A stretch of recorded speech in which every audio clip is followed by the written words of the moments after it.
तोरे कृपा से चले छे माई दुनिया जहान दुनिया जहान साल भर पायाबै छो माई कर पूरा अरमान है तोरे कृपा से चले छे माई दुनिया जहान है फूल के माला से देखी पूरा थाली सजाइने छे फूल के माला से देखी पूरा थाली सजाइने छे माई आई जे हंसपा सवेरे आ देखी बीना बजाबै छे माई आई जे हंसपा सवेरे आ देखी बीना बजाबै छे बीना बजाबै छे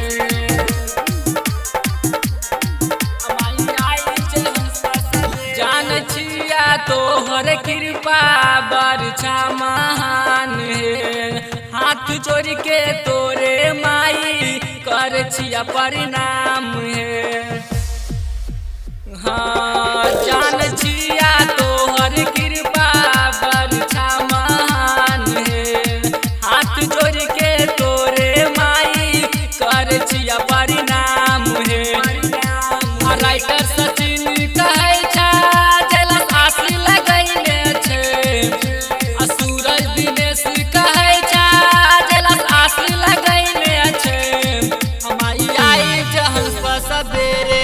देखी बीना बजाबै छे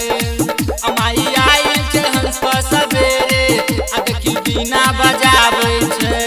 बीना बजाबै छे सब सुन रहल छी।